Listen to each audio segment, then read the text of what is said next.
अस्सलाम वालेकुम, welcome to my YouTube channel learning with G. आज के इस लेक्चर में हम वर्चुअल यूनिवर्सिटी का कोर्स ENG 503 का टॉपिक नंबर 24 एंड 25 कवर करने वाले हैं। सो अपडेटेड रहने के लिए चैनल को लाइक करें, सब्सक्राइब करें। Let's begin.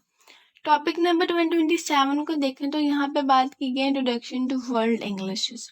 मतलब कि ओवरऑल जो हमारे वर्ल्ड में इंग्लिश यूज़ की जाती हैं उसके बारे में, जैसे लाइक कि हमारी यूनाइटेड इंग्लिश, मतलब यूनाइटेड स्टेट की इंग्लिश अलग है, अमेरिकन एक्सेंट, ब्रिटिश एक्सेंट, इस टाइप की जो इंग्लिश यूज़ की जाती हैं। ग्लोबल फिनोमेना की बात करें तो इमर्जेंस ऑफ इंग्लिश जो है ग्लोबल मीन्स में कम्युनिकेशन का जरिया है। उसके अलावा ये जो मोस्ट वाइडली थॉट और लर्न स्पोकन इंग्लिश है।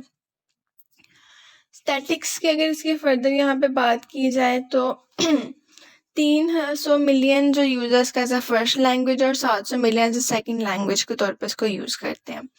कॉन्सेप्ट फर्दर यहाँ पे जो डिस्कस किया गया है वो ये है कि इसमें प्रोवाइड करता है conceptual framework for your understanding of English और फंक्शंस वगैरह इसके। उसके अलावा आप इसमें हाईलाइट करते हो अपनी वर्ल्ड लैंग्वेजेस और इंटरनेशनल लैंग्वेज फ्रेंड्स को। और इंटरडिपेंडेंस की बात करें और फंक्शंस की, सो ये not depended on whether English functions पे, मतलब ये डिपेंड नहीं करती। फर्दर ये कि इंडिपेंडेंस ऑफ फंक्शंस आ जाता है इसमें, और उसके अलावा डाइवर्सिटी ऑफ वेरिएशंस आता है। उसके वेरिएशंस की बात करें तो यहाँ पे रिकोगनाइज करते हैं डाइवर्स इंग्लिश वैरायटीज़ को जो कि लेजिटिमेट के तौर पे यूज़ होती हैं, और इसमें आप एक्नॉलेज करते हो अपनी डिस्टिंग्विशिंग आइडेंटिटीज़ को ऑफ दिस वैरायटीज़। फर्दर यहाँ पे बात की गई है वर्ल्ड इंग्लिशेस के बारे में। सो वर्ल्ड इंग्लिशेस देखें तो यहाँ पे जो डिस्कस कर रहे हैं वो ये कि ये बिलोंग करती है एवरीवन हु स्पीक इंग्लिश। और उसके बाद फर्दर यहाँ पे बात की गई है कि मदर टंग भी हो सकती है किसी ग्रुप की और ये नहीं भी हो सकती। एंड सेकेंडली ये कि इसमें कैटेगराइज करते हो आप रीजनल वैरायटीज़ को, जैसे कि आपको रीजन ऑफ कंट्री क्या, ऑस्ट्रेलिया है, कनाडा है, पाकिस्तान है, न्यूजीलैंड है, किस कंट्री से आप रख रहे हो। हाँ, अगर इसके फर्स्ट सेट की बात करें तो फर्स्ट सेट में आपका इनर सर्कल आता है। जस्ट लाइक इसमें आपकी इनर सर्कल में आपकी रीजन कंट्री से जहाँ से मतलब इंग्लिश जो है वो ओरिजिनेट हुई है, जैसे कि ऑस्ट्रेलिया है, कनाडा है, न्यूजीलैंड है, UK and USA. Second set की बात करें तो इसमें आउटर सर्कल आता है, जैसे कि इसमें जो लॉन्ग हिस्ट्री ऑफ इंग्लिश आती है जो कि कॉलोनाइजेशन की वजह से हुई थी। इंडिया, नाइजीरिया, सिंगापुर, फिलीपींस और पाकिस्तान ये सब चीज़ें मतलब इसमें ऐड होती हैं। थर्ड सेट की बात करें तो इसमें एक्सपेंडिंग सर्कल आता है जिसमें आपकी डेवलपिंग वैरायटीज़ ऑफ मतलब आती है, जैसे कि आपकी डेवलपिंग वैरायटीज़ इन कंट्रीज आती है जहाँ पे इंग्लिश जो है वो भी इंटरनेशनल पर्पज़ के लिए यूज़ होती है, just like China, Japan and Korea वगैरह। फर्दर यहाँ पे बात की गई सेंट्रिक सर्कल मॉडल की, जिसको आप कहोगे कि तीनों सेट्स की टर्म्स में आता, मतलब इनर सेट भी आता, आउटर सर्कल भी आता और एक्सपेंडिंग सर्कल भी आता, जो कि आपको डिस्क्राइब करता है expected development of English variety को। टॉपिक नंबर 128 की बात करें तो यहाँ पे वो डिस्कस करते हैं conceptual framework of world English के बारे में। अब इसमें होता है क्या है कि इसमें आपका नेटिव और नॉन नेटिव स्पीकर्स के इश्यूज आ सकते हैं, मतलब इसमें आप रेज करते हो लिंग्विस्टिक्स, एथेंटिक्स को, कल्चर्स को, पॉलिटिकल्स को और एजुकेशनल प्रॉब्लम्स को। ये जो टर्म है ये बेसिकली मार्कर्स ऑफ पावर्स ने यूज़ की और प्रेस्टिजियस और एक्सक्लूशंस के लिए भी यूज़ की जाती है ये टर्म्स। फर्दर यहाँ पे जो डिस्कस किया जा रहा है वो ये कि इसमें आपकी पावर डायनामिक्स आते हैं, जस्ट लाइक के आपकी जो नेटिव स्पीकर की टर्म्स हैं वो आती है, मतलब आपका पावर, आपकी प्रेस्टीज आते हैं। नॉन नेटिव्स में जो है आपका टूल फॉर एग्जीक्यूशंस आता है, और रेस और कल्चर्स वगैरह भी इसमें आप ऐड कर सकते हो। नेटिव वेराइटीज़ की बात की जाए, सॉरी इसमें अब आगे आएगा operation uses.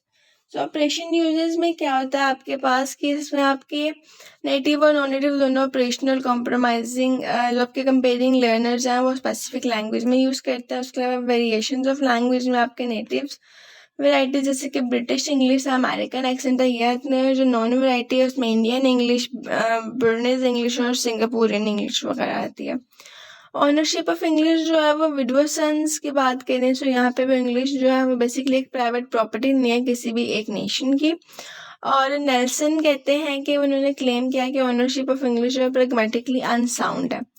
Critics of native and non native distinctions में अगर हम देखें तो यहाँ पे भी डिस्कस करते हैं कि जो क्रिटिक है किसी भी कॉन्टेक्स्ट ऑफ वर्ड इंग्लिश में, वो बेसिकली आगे ये कहते हैं कि जो स्पीकर्स हैं आई के या एस के, मतलब कि आपकी जो डिफरेंट लैंग्वेजेस हैं उनके, सो वो ऑपरेट करते हैं वैराइटीज़ को similarly with your British accent और योर अमेरिकन एक्सेंट। आई मतलब इंडियन लैंग्वेज एंड ऐसी मतलब सिंगापुरियन इंग्लिश। उसके बाद इसमें आप कंक्लूड करते हो कि जो दोनों ग्रुप्स हैं वो नेटिव स्पीकर्स भी हो सकते हैं। प्रॉब्लम डिस्टिंक्शंस की बात करें लास्ट पे, तो यहाँ पे जो नेटिव्स हैं वो बेसिकली या नॉन नेटिव्स जो मतलब सेक्शन करते हैं वर्ल्ड इंग्लिश को ऐसा सीन करते हैं अपने प्रॉब्लम चाइल्ड के तौर पे, और वो अप्रोप्रिएटली डिस्क्राइब नहीं करते आपकी आउटर सर्कल्स कंट्रीज़ को अपने साउथ एशिया ईस्ट के साथ। और सिंगर्स जो हम एम्फोसाइज करते हैं कि आई जो और ऐसी स्पीकर्स हैं वो नेटिव स्पीकर्स हैं जो कि ऑपरेट करते हैं अपने रिस्पेक्टिव वैराइटीज़ को similarly with their American and British accent और इंग्लिश। उसके बाद टॉपिक नंबर 129 में डिस्कस ये कर रहे हैं कि जो आपकी प्रोफाइल्स है across your culture just like Asian English is part 1।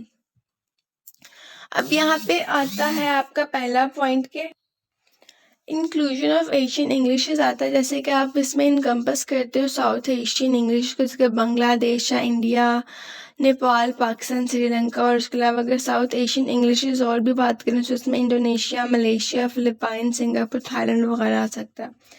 Further यहाँ पे बात कर रहे हैं साउथ एशिया लिंग्विस्टिक डाइवर्सिटी के बारे में। सो इसमें क्या होता है कि आप इसमें साउथ एशिया की लिंग्विस्टिक डाइवर्सिटी देखते हो, मतलब किसी से डाइवर्स करता है, कॉम्प्रोमाइजिंग वैराइटीज़ क्या, मतलब इंडियन इंग्लिश क्या है, उसके अलावा श्रीलंकन इंग्लिश क्या, पाकिस्तान इंग्लिश क्या, और साउथ एशियन में आपकी किस किस्म की टर्म्स वो यूज़ होती हैं, मतलब एजुकेटेड वैरायटी में रीजनल वेरिएशंस कैसी हैं उसकी।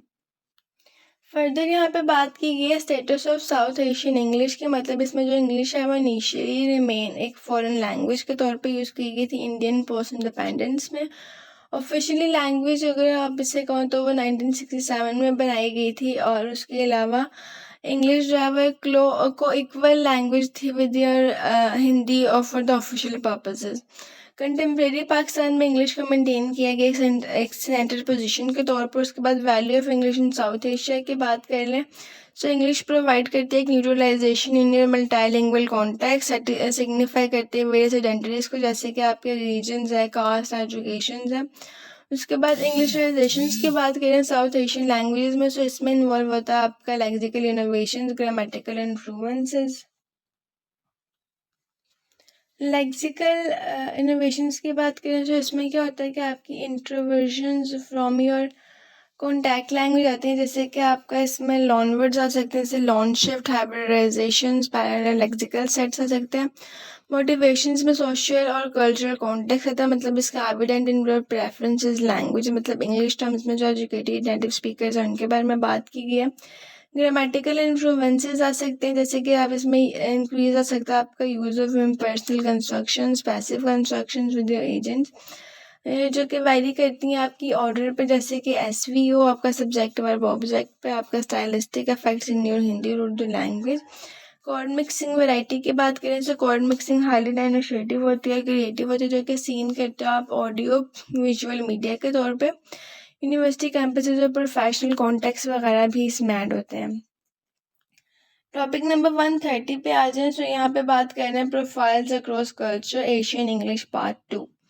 इसमें अब क्या होता है कि आपकी जो silent characteristics of south Asian English है SAE वो आता है, जस्ट लाइक इसमें आप हाईलाइट करते हो काचूर्स के डिस्टिंक्टिव फीचर्स को, फोनोलॉजीज को, ग्रामर्स को, लेक्सिकन्स को। डिप्थोंग्स आते हैं जो कि प्रोनाउंस करते हैं आप सिंपल वाउल्स को, और उसके अलावा सम वेराइटीज़ हैं जो कि डिस्टिंग्विश करते हैं between your tense and lexical vowels. Simplification of initial cluster में आप स्पॉट करते हो फॉर योर सपोर्ट और ऑब्जर्व करते हो इस किस्म के वर्ड्स को। फोनोलॉजिकल फीचर्स की बात फर्दर कर लें तो इसमें डिस्टिंक्टिव करते हो आप सेगमेंटल क्वालिटीज़ को, और कैरेक्टराइज करते हो अपनी साउथ जो आपकी साउथ एशिया इंग्लिश है उसको फोनोलॉजी के साथ। ग्रामर ट्रेड्स में डिस्ट्रीब्यूट करना, जस्ट लाइक डिस्ट्रीब्यूट करते हो अपने आर्टिकल्स को, रिमेन जो कि ओपन होता है इंटरप्रिटेशंस के लिए। उसके बाद ईडियम्स एंड मेटाफर्स आ जाते हैं इसमें आपकी, और उसके बाद लेक्सिकल अटेंशंस आती हैं, attitudes toward your English in south Asia, मतलब कि इसमें आपके डाइवर्स ओपिनियंस आते हैं, 3 कैटेगरीज ऑफ ओपिनियन है, वेस्टर्नलाइजेशन है, टेक्नोलॉजिकल प्रोग्रेस है और एब्सोल्यूट रिजेक्शन आती है। न्यूट्रल पोजीशन जो कि फेवर करता है आपके इंग्लिश वर्जन फॉरेन लैंग्वेज जिसमें आप कॉम्पीट करते हुए विद योर लोकल लैंग्वेजेस। ये सब चीज़ें इसमें बेसिकली ऐड की गई हैं। 131 टॉपिक में बेसिकली बात की गई है कि profiles across culture American English. So अब इसमें क्या होता है कि आपकी लिंगरिंग कॉलोनियल इन्फ्लुएंसेस आते हैं, मतलब कि जब ब्रिटिश ने अफ्रीका पे हुकूमत की थी तो उसके बाद के कॉलोनियल इफेक्ट्स आते हैं, आफ्टर शॉक्स आते हैं। सो इसमें इंग्लिश को अलोंग किया गया था विद योर फ्रेंच और पुर्तगीज लैंग्वेज के साथ, जिसमें आपके रिमेन्स इन्फ्लुएंशियल से मतलब अफ्रीकन कंट्रीज़ में आपके घना, कीनिया, नाइजीरिया, साउथ अफ्रीका और तनाज़ा वगैरह की जो लैंग्वेज थी वो इसमें ऐड होती हैं। उसके बाद ग्रामेटिकल एंड इडियोमेटिक इनोवेशंस की बात करें तो इसमें क्या होता है कि आपकी ओमिशन होती है of your functional words, particularly आपके जो आर्टिकल्स हैं साइलेंट और फ्रीक्वेंट फीचर आपके अफ्रीकन इंग्लिश में यूज़ करते हो आप इसमें जेनेरिक नाउन्स को, प्रोनाउंस को, रीजनली कैरेक्टरिस्टिक वेज को जिसमें आप शोकेस करते हो लिंग्विस्टिक्स की डाइवर्सिटीज़ को। यूनिक सेंटेंस स्ट्रक्चर जिसमें आप इन्वॉल्व करते हो प्लूरल्स को ऑफ नॉन यूजुअली थ्रेटन्ड और मैस और non count in circle varieties. उसके बाद यहाँ पे बात की गई है एग्जाम्पल ऑफ स्ट्रक्चरल डिफरेंसेस के बारे में।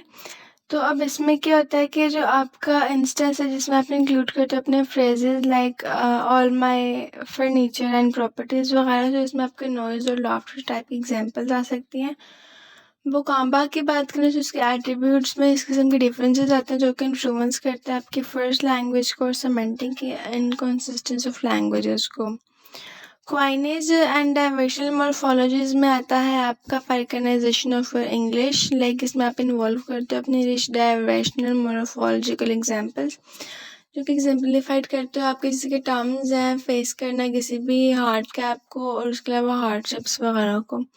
कंपाउंडिंग जो है वो हाईली प्रोडक्टिव है जिसमें आपके अफ्रीकन इंग्लिश आते हैं जो कि लीड करते हैं फॉर्मेशन को, जैसे कि दीज बीन टू बॉयज। उसके बाद आता है लोन ट्रांजिशन एनोलॉजिकल फॉर्मेशंस के बारे में बात कर रहे हैं। तो अब इसमें क्या होता है यहाँ पे कि जो आपकी English is primarily basically use होती है कि आपकी पब्लिक डोमेन है जैसे कि एजुकेशन और ब्रॉडकास्टिंग में, और जो लैंग्वेज है वो बोरो करती है ट्रांसलेशंस को, एनोलॉजिकल फॉर्मेशंस और कॉन्ट्रीब्यूट्स को, जो कि डायनामिक एवोल्यूशन और अफ्रीकन इंग्लिश वगैरह में यूज़ होती हैं। उसके बाद बात यहाँ पे करें टॉपिक नंबर 132 को अगर देखें तो यहाँ पे बात की गई टीचिंग एंड टेस्टिंग वर्ल्ड इंग्लिशेस। इसमें आप चैलेंज करते हो ट्रेडिशनल व्यूज़ को, जस्ट लाइक इसमें आप डिबेट्स करते हो on your world English challenges और नोशन जो कि आपकी इंग्लिश लैंग्वेज में इंस्ट्रक्शंस देती हैं कि वो कंडक्ट करनी चाहिए नेटिव स्पीकर्स की तरफ से और एक्सपर्ट की तरफ से। उसके अलावा जो इंग्लिश लैंग्वेज टीचिंग है मतलब जो ELT है वो रिकोगनाइज करती है एक नॉन न्यूट्रल एक्टिविटी के तौर पर within your linguistic influence from your colonial powers. Consideration in teaching learning की बात करें तो यहाँ पे डिस्कस ये किया गया है कि आपकी जो इंग्लिश टीचिंग और लर्निंग है वो इन्वॉल्व होती है केयरफुल असेसमेंट ऑफ आइडियोलॉजी में, आइडेंटिटी में और एटीट्यूड्स में जो कि एसोसिएट करती है विद योर लैंग्वेज। शिफ्ट्स में इसकी बात करें तो इसमें एटीट्यूड और मेथड्स आते हैं एक्नॉलेज करते हैं इसमें लोकलाइज वैरायटीज़ को जो कि आप यूज़ करते हो अपनी कम्युनिकेशंस में अमंग योर मल्टीलैंग्वेज इंग्लिश स्पीकर्स में। रोल ऑफ प्रोफेशनल्स में आप कहोगे कि इसमें आउटर और एक्सपेंडिंग सर्कल्स आते हैं, जैसे कि इसमें प्रोफेशनल्स हैं फ्रॉम योर सर्कल जैसे कि फेस करना इसमें डिफरेंट किस्म के चैलेंजेस, इस्टेब्लिश करना रेलिवेंस को ELT के साथ विदाउट एनी रिकॉग्निशन और वर्ल्ड इंग्लिश। इंट्रीगेशन इन टीचर एजुकेशन की बात करें तो यहाँ पे जो वर्ल्ड इंग्लिश है वो इंट्रीगेट करती हैं फॉर्मल टीचर प्रिपरेशन प्रोग्राम्स में। अवेयरनेस ऑफ ELT में बेसिकली प्रैक्टिसेस करते हो वर्ल्ड वाइड डाइवर्स रिसोर्सेज होता है, इंटरनाइजेशंस होती हैं आपकी क्रूशियल कंपोनेंट्स की। Classroom activities of world English की फर्दर बात करें तो यहाँ पे आपकी correction, translation, rewriting of local English text और आउटर सर्कल ऑडियंस आती है। यूज़ ऑफ मूवीज़ या लोकल न्यूज़पेपर्स आ सकते हैं इसमें आपके। उसके अलावा जो है यहाँ पे जो डिस्कस किया गया है फर्दर ये कि इसमें आपकी जो मतलब क्लासरूम की एक्टिविटीज़ हैं जस्ट लाइक के आपकी जो लोकल और रीजनल कैरेक्टरिस्टिक्स ऑफ इंग्लिश हैं वो भी आपकी इसमें आ सकती हैं। फर्दर यहाँ पे बात कर रहे हैं वो टेस्टिंग कंसिडरेशंस के बारे में। सो इसमें आप टेस्ट करते हो कि जो मतलब नीडफुल है आपके लिए, या मतलब जो आपकी कंसिडरेशन है वो केयरफुल है, एड्रेस कर रही है आपके बायसेस को in your favour to native speakers और वेराइटीज, ये सब चीज़ें इसमें आते हैं फैक्ट्स। फर्दर अब लेक्चर नंबर 25 को देख लें। सो यहाँ पे इसके टॉपिक में बात की गई 133 में इंट्रोडक्शन टू वोकैबुलरी। अब बेसिकली इसमें कुछ की रोल्स हैं लैंग्वेज लर्निंग के, जैसे कि वोकैबुलरी है उसको आप कह सकते हो, नॉलेज ऑफ वर्ड्स और उनके मीनिंग्स को आप कहते हो, और ये किसी फंडामेंटल कंपोनेंट है किसी भी मतलब के लैंग्वेज की इक्वेशन को समझने के लिए। फर्दर ये कि मेजॉरिटी ऑफ जो मीनिंग्स हैं वो कन्वे करते हैं लेक्सिकल मीनिंग्स, और उसके अलावा उसमें आप वोकैबुलरीज को एसेंशियली तौर पे मेकअप करते हो। फर्दर यहाँ पे कॉम्प्रिहेंसिव डेफिनेशन दी हुई है वर्ड की। सो वोकैबुलरी टीचिंग में जो टर्म वर्ड है वो इनकम्पस करता है आपके सिंगल टर्म्स और मल्टी वर्ड एक्सप्रेशंस को, जैसे कि इडियम्स और फ्रेजल वर्ब्स आ सकता है इसमें। उसके बाद सिग्निफिकेंस ऑफ वोकैबुलरी लर्निंग है। अब इसमें क्या होता है कि इसकी प्रोफेंशी आपकी वोकैबुलरी को इन्हांस करने की, लिसन करने की, रीड करने की, स्पीक करने की, राइटिंग स्किल्स की, इसके बारे में बात की गई है। फर्दर ये कि यहाँ पे मोटिवेशनल इम्पैक्ट्स हैं जो कि पॉजिटिवली इन्फ्लुएंस करते हैं आपके अचीवमेंट्स को, कॉन्फिडेंस को in your second language learning. और वोकैबुलरी का फर्दर ये कहा गया कि इंटेग्रल पार्ट है जिसमें आप बिकम एक इंडिपेंडेंट लर्नर बन जाते हो, इनेबल करते हो मीनिंगफुल कम्युनिकेशंस को इन L2 मतलब के सेकेंड लैंग्वेज के लेवल पर। अब फर्दर जो यहाँ पे बात की गई है वो है कॉम्प्लेक्सिटी ऑफ वोकैबुलरी लर्निंग के बारे में। सो अब जस्ट लाइक के वोकैबुलरी इक्वेशन जो है वो यूनिफॉर्म नहीं है, उसमें इन्वॉल्व होता है आपके प्रोडक्टिव और एक्टिव वोकैबुलरी, जैसे कि आपका यूज और अंडरस्टूड करने की जो एग्जांपल्स हैं वो आ सकती हैं। रेसेप्टिव और पैसिव वोकैबुलरीज आती हैं इसमें। उसके अलावा जो टीचर्स हैं वो एम्फसाइज करते हैं डेवलप करने में आपकी प्रोडक्टिव नॉलेज को, और OPT for your context based learning rather than your isolated word list. Further यहाँ पे इफेक्टिव टीचिंग अप्रोच के बारे में बात की जा रही है, जस्ट लाइक कि इसमें जो आपके लर्निंग इफेक्ट्स हैं उनको डिस्कस किया गया। मतलब जो लर्निंग वर्ड्स हैं वो आपके कॉन्टेक्स्ट में किस तरीके से फोस्टर करते हैं पर्पसफुल कम्युनिकेशंस को, और एम्फसाइज करते हैं आपके की फ्रेजेस को, स्ट्रक्चर्स को, जो कि प्रूव करते हैं कि ये यूज़फुल है। देन फोकस करने पे कि आप आइसोलेटेड वर्ड पे फोकस करें, ज़्यादा ये यूज़फुल है कि आप इसके की फ्रेजेस और स्ट्रक्चर पे फोकस करें। टॉपिक नंबर 134 को देख लें। तो यहाँ पे बात की गई रिमेंबरिंग वर्ड्स के बारे में। सो जस्ट लाइक के यहाँ पे अंडरस्टैंड और रिमेंबर करना वर्ड्स को, जैसे कि आप एक बार कर रहे हैं वेरियस एस्पेक्ट ऑफ इंफॉर्मेशन को अबाउट ईच वर्ड। अब यहाँ पे अगर मीनिंग की बात करें तो इसमें क्लियर कॉम्प्रिहेंशन ऑफ वर्ड्स है, मीनिंग्स के मतलब कि जो क्लियर कॉम्प्रिहेंशन है वो है जो कि एसेंशियल है आपके इफेक्टिव लर्निंग में। फर्दर ये कि इसमें आप अवॉइड करते हो कन्फ्यूजिंग एक्सप्लेनेशंस को, और इंश्योर करते हो स्टूडेंट्स की अंडरस्टैंडिंग्स को, और इंटेंड करते हो उनके मीनिंग्स वगैरह को। स्पोकन एंड रिटन फॉर्म्स देख लें फर्दर इसकी। तो यहाँ पे बात की गई कि एड्रेस करता है आपके चैलेंजेस जो कि रिलेट करते हैं आपके स्पेलिंग और प्रोनाउंसिएशंस के साथ। इसमें आप एक्वायर करते हो या एक्नॉलेज करते हो अपने ऑफर अनक्लियर कोरिलेशंस को इन सब चीज़ों में between the spoken and written form of languages. उसके बाद यहाँ बात कर रहे हैं मॉर्फोलॉजी की। सो मॉर्फोलॉजी बेसिकली आपकी जो है वो डील करती है आइडेंटिफाई करने में वर्ड पार्ट्स को। इसमें आपके प्रीफिक्सेस आते हैं, सफिक्स आते हैं, रूट फॉर्म्स आते हैं, और उसके अलावा इसमें कुछ पॉसिबल डेरिवेशंस आती है। अब जो प्रीफिक्सेस होते हैं वो वर्ड से पहले आने वाले वर्ड्स होते हैं, और सफिक्सेस जो है वो मतलब कि उसके बाद आने वाले वर्ड्स होते हैं किसी वर्ड के प्रॉपर। जस्ट लाइक अगर आप हैप्पीनेस की बात करो, जो हैप्पीनेस में नेस है वो आपका सुफिक्स होगा, और अगर आप अनहैप्पी की बात करो जो अन है वो आपका प्रीफिक्स होगा। ग्रामेटिकल फॉर्म एंड बिहेवियर की बात करें तो इसमें आप डिटर्मिन करते हो जस्ट लाइक के वर्ड्स को, ग्रामेटिकल कैटेगरीज को, वर्ब, नाउन, एडजेक्टिव वगैरह को। उसके अलावा आप इसके जो टिपिकल पैटर्न्स हैं उनको भी देखते हो। फर्दर आप इसमें रिकॉग्नाइज करते हो आपके ग्रामेटिकल पैटर्न्स को, जैसे कि रेगुलर प्लूरल हो सकता है, और प्रपोजिशंस या आपकी जो प्रीपोजिशंस हैं वो भी यूज हो सकते हैं। कोलोकेशंस की बात करें तो इसमें आप अंडरस्टैंड करते हो सेमेंटिक्स और सिंटैक्टिक एसोसिएशंस को, जो कि आपके किसी भी वर्ड के साथ प्रिवेंट होता है कोई एरर, मतलब इसकी वजह से आप यूज करते हो। Just like a raise your hand instead of lift your hand. उसके बाद फर्दर बात की जाए रजिस्टर्स की। सो रजिस्टर्स में अब क्या होता है कि ये एक्नॉलेज करते हैं लैंग्वेज की वेरिएशंस को, जो कि बेस करती है आपके टॉपिक पे या आपके कॉन्टेक्स्ट पे। इसमें लीगल, मेडिकल या आपकी कुलिनरी लैंग्वेजेस भी आ सकती हैं। फर्दर बात की गई यहाँ पे स्टाइल की, सो इसमें आप रिकॉग्नाइज करते हो लेवल ऑफ फॉर्मेलिटी को जो एसोसिएट करता है विद द वर्ड। अब इसमें आपकी ह्यूमरस भी हो सकती है, आयरॉनिक भी हो सकती है और पोएटिक एलिमेंट्स भी इसमें यूज़ कर सकते हो। मतलब इसमें जो आपका स्टाइल है, राइटिंग स्टाइल की बात की गई है बेसिकली। डायलेक्ट्स की बात करें तो इसमें बेसिकली आपका जियोग्राफिकल वेरिएशंस आपकी ऐड होती हैं, जैसे कि आपका ब्रिटिश जो इंग्लिश है, अमेरिकन इंग्लिश है, वो आती है, एलिवेटर्स आती हैं आपकी। उसके बाद जो एसोसिएशंस है, तो एसोसिएशंस में क्या होता है कि आप इसमें आइडेंटिफाई करते हो वर्ड जो कि रिलेटेड होता है आपके मीनिंग से और उसके ऑपोजिट भी हो सकते हैं, जैसे कि सिनोनिम्स एंड टोनिम्स, जिसमें आप लेक्सिकल सेट को कंसीडर करते हो। कॉन्टोनेशंस एंड पॉलीसेमिस के मीनिंग अगर देखो तो इसमें आप अंडरस्टैंड करते हो डिफरेंट मीनिंग जो कि एसोसिएट करते हैं आपके वर्ड के साथ, जिसमें आप कंसीडर करते हो अपना कॉन्टेक्स्ट और आपके जो यूजेजेस हैं उनको। ट्रांसलेशंस में आप जो है वो रिलेट करते हो अपने वर्ड्स को जो कि इक्विवेलेंट होता है किसी भी लर्नर की मदर टंग के साथ। फ्रीक्वेंसी की बात की जाए तो इसमें आप रिकॉग्नाइज करते हो फ्रीक्वेंसी ऑफ योर वर्ड अकर्नेस, मतलब किसी स्पीच और राइटिंग में जो उसकी अकर्नेस है, जिसमें आप अडेप्ट करते हो लर्निंग स्ट्रेटजीज को उसके अकॉर्डिंग। फर्दर यहाँ पे जो है इसका डिस्कस किया गया है प्रेजेंटेशंस के बारे में, टॉपिक नंबर 135 में presentation and teaching of vocabulary. अब इसमें क्या होता है कि टीचिंग वोकैबुलरी की जो अप्रोच है वो सेंटर्ड अप्रोच है और स्टूडेंट सेंटर्ड मेथड भी इसको कह सकते हैं।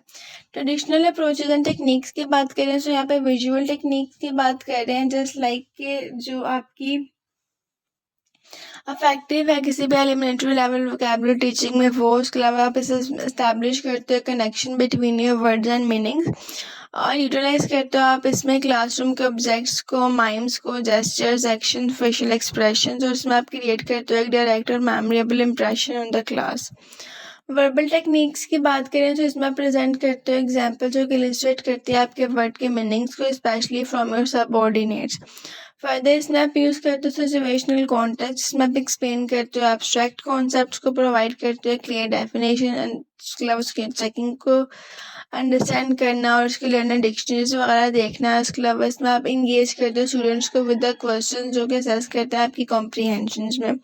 इनकॉर्पोरेट सिनोनिम्स एंड टोनिम्स और वर्ड जो है वो उसमें कन्वे करते हैं मीनिंगफुल तरीके से और यूटिलाइज करते हो आप इसमें skills for your gradable items. Thirdly बात की गई है यहाँ पे ट्रांसलेशंस के बारे में। सो इसमें क्या होता है कि एफिशिएंट होता है, जिसमें एक टीचर जो है वो स्टूडेंट्स की मदर टंग को जानता है, उसके अलावा वो इनेबली उसे क्विक करता है कि वो कॉम्प्रीहेंशंस को चेक करें। इसमें आप जो बेसिक मकसद ये है कि आप इसमें क्लियर कॉन्टेक्चुअल यूजेज को जो एम्फेसिस करते हो। स्टूडेंट सेंटर्ड लर्निंग की बात करते हैं तो इसमें इनकरेज करते हो आप ऑटोनॉमी को, जिसमें आप स्टूडेंट्स को अलाउ करोगे कि वो एक मतलब कि अपनी क्लासिफिकेशन दें, अपने मतलब क्लास वालों से, अपने पीर से पूछें। और उसके अलावा जो है इसमें जो टीचर्स हैं वो यूज़ करते हैं डिक्शनरीज को इंडिपेंडेंटली। कॉन्टेक्चुअल गेसवर्क्स की लास्ट पे बात करें तो इसमें क्या होता है कि इन्वॉल्व करते हैं इसमें इन्फरिंग करना, मतलब मीनिंग को इन्फर करना है फ्रॉम द कॉन्टेक्स्ट। और उसके अलावा इसमें आप स्किल्स जो है आपकी वो फूस्टर होती है, मतलब इंक्रीज होती हैं, जैसे कि सिमिलर टू नेटिव स्पीकर्स की जो स्किल्स हैं वो इम्प्रूव होती हैं। प्रमोट करते हो आप इसमें एफिशिएंसीज को, कॉन्फिडेंस को, डीलिंग को विद योर अनफेमिलियर वर्ड्स। और लास्टली ये कि आप इसमें इंकरेज करते हैं पॉजिटिव एटीट्यूड्स को toward your encountering new words. Topic number 131 की तरफ 136 की तरफ देखें तो इसमें बात की गई है स्ट्रेटेजिक फॉर टीचिंग वोकैबुलरी के बारे में। अब यहाँ पे होता है क्या है कि इसमें बेसिकली 3 पॉइंट इसके दिए गए हैं जो मेन पॉइंट्स हैं। उसमें ये कि आप टीच करते हो वोकैबुलरी को। टीचिंग वोकैबुलरी एक चैलेंजिंग काम है बट इफेक्टिव भी अगर इंस्ट्रक्टर आपका अच्छा हो तो वो एक स्टूडेंट पे एक एग्जिस्टिंग नॉलेज भी बिल्डअप हो सकती है। सेकेंडली सिलेक्शन ऑफ वोकैबुलरी पे बेस करता है, जिसमें आपकी बेस करती है आपकी फ्रीक्वेंसी, आपका रेलिवेंस, आपके स्टूडेंट नीड्स जो कि क्रूशियल होती हैं। थर्ड पे आप सेट करते हो कि अचीवेबल गोल, जिसमें आप इनिशियल स्टेप आपका होता है कि आप सक्सेसफुली वोकैबुलरी को टीच अप कर सको। क्राइटेरिया फॉर वोकैबुलरी की बात कर लें यहाँ पे फर्दर तो इसमें आपकी फ्रीक्वेंसी आती है, आपकी रेंज आती है। फ्रीक्वेंसी इन सेंस कि इसमें आपकी जो टीचिंग है वो मोस्ट फ्रीक्वेंटिंग वर्ड की मतलब लैंग्वेज का एसेंशियल है या नहीं, और जो लिस्ट है वो ऑर्गेनाइज करती है आपके बेस लर्नर एरियाज पे या नहीं। सेकंड पे बात कर रहे हैं वो यहाँ पर रेंज के बारे में। सो रेंज में आपका फोकस ऑन वर्ड्स होता है जो कि फ्रीक्वेंट होता है आपकी, जब मतलब कि सिर्फ वो फ्रीक्वेंट ही रहना चाहिए आपके फोकस ऑफ वर्ड्स तक, बल्कि वो आप क्रॉस करना चाहिए आपके वेरियस टेक्स्ट के साथ। अवेलेबिलिटी एंड एक्सपेंडेंसी की बात करें तो इसमें आप प्रायोरिटाइज करते हो वर्ड को जो कि रेलिवेंट होता है लर्नर के साथ, स्पेशली इसमें नीड क्लासरूम की जो डिस्कोर्स होता है उसके लिए बेसिकली यूज़ किया जाता है। इंडिविजुअल्स एंड कलेक्टिव नीड्स की फर्दर बात हो रही है। उसके बाद फिर यहाँ पे लेवल ऑफ लर्नर्स है, जैसे कि इसमें वोकैबुलरी अडेप्ट करना है। लर्नेबिलिटी में आप कंसीडर करते हो डिफ़िकल्ट इरेज करते हो आपकी जो लर्निंग ऑफ वर्ड्स है उनको। कल्चरल डिफरेंसेस आते हैं जिसमें आप रिफ्लेक्ट करते हो कल्चरल इंटरेस्ट को आपके लर्नर वोकैबुलरी सिलेक्शंस के साथ। ग्रुप ऑफ वोकैबुलरी आइटम्स को देखें तो इसमें ऑर्गेनाइज करते हो आप सिस्टमेटिकली, जो आपकी हेल्प करते हो आप लर्न करने में इंटरनली कोहेरेंटली। और फर्दर ये कि इसमें जो आप ग्रुपिंग होती है वो बेस करती है आपकी कुछ टॉपिक्स पे, जैसे कि इसमें आपका टॉपिक आ सकता है जिसमें types of fruit, just like activity, process, similarities, opposition meanings, derivations या डेरिवेटिव्स आप कह सकते हैं, डिस्कोर्स मार्कर्स आ सकते हैं, स्पेलिंग और फोनोलॉजिकल डिफिकल्टीज आ सकती हैं। उसके बाद अगर देखें टॉपिक नंबर 137 को, सो यहाँ पे बात की गई है strategic for teaching vocabulary part 2। अब इसमें आपका मेन फोकस जो है importance of teaching of vocabulary पे है। अब यहाँ पे आप डिस्कस करते हो उसके principles and strategies of L2 classroom को, मतलब language 2।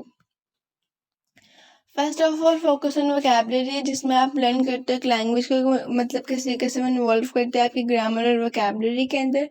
Without grammar very little can be conveyed और with vocabulary nothing can be conveyed. मतलब कि ग्रामर के बिना तो बहुत काम कन्वे होता है बट वोकैबुलरी के बिना तो बिल्कुल भी कुछ कन्वे नहीं होता, जो यहाँ पे उन्होंने मेंशन किया हुआ है। उसके बाद ऑफर वैरायटी देखें तो इसमें आप यूटिलाइज करते हो, मतलब अपील करते हो अपने कंटेंट के, अट्रैक्टिव प्रेजेंटेशन होते हैं, डाइवर्स टीचिंग मेथड्स होते हैं। रिपीट एंड रिसाइकलिंग जो है वो इसमें री करते हो आप न्यूली लर्न वर्ड्स को थ्रू योर मल्टीपल एक्सपोजर। सी से एंड राइट और रेपिटेशंस में क्रूशियल इफेक्टिव करता है आपके वोकैबुलरी रिटेंशंस में। फर्दर ये कि फोर्थ पे देखें तो ये प्रोवाइड करता है अपॉर्चुनिटीज जिसमें आप ऑर्गेनाइज करते हो वोकैबुलरी को, जस्ट लाइक कि जो आपके ग्रुप वर्ड्स हैं वो बेस करता है आपके रियल वर्ड कैटेगरीज पर, लैंग्वेजेस पर, एसोसिएशंस पर, पर्सनलाइज कॉन्टेक्स्ट पर। उसके बाद मेक वोकैबुलरीज में क्या होता है कि इनकरेज करते हो आप स्टूडेंट्स को ताकि वो शेयर कर सकें true information about them self. इसमें आप न्यू वोकैबुलरी यूज़ करते हो। उसके अलावा प्रमोट करते हो इंडिपेंडेंट लर्निंग को with the vocabulary notebooks. Further यहाँ पे बात की एक्टिविटीज़ फॉर टीचिंग वोकैबुलरी के बारे में। So first of all sorry इसमें लास्ट में डिस्कस किया गया था मेक वोकैबुलरी लर्निंग पर्सनल्स के बारे में। तो इसमें क्या होता है कि जो आप इनकरेज करते हो स्टूडेंट्स को ताकि वो शेयर कर सकें ट्रू इन्फॉर्मेशन अबाउट देमसेल्फ, जिसमें आप वो न्यू वोकैबुलरी भी यूज़ कर सकते हैं, और प्रमोट करते हैं इंडिपेंडेंट लर्निंग को विद वोकैबुलरी नोटबुक्स और ऑनलाइन रिसोर्सेज के थ्रू। उसके बाद बारी आती है हमारी एक्टिविटीज़ की। सो इसमें सेमेंटिक्स मैप आ सकते हैं, जस्ट लाइक कि आपकी विजुअल रिप्रेजेंटेशन ऑफ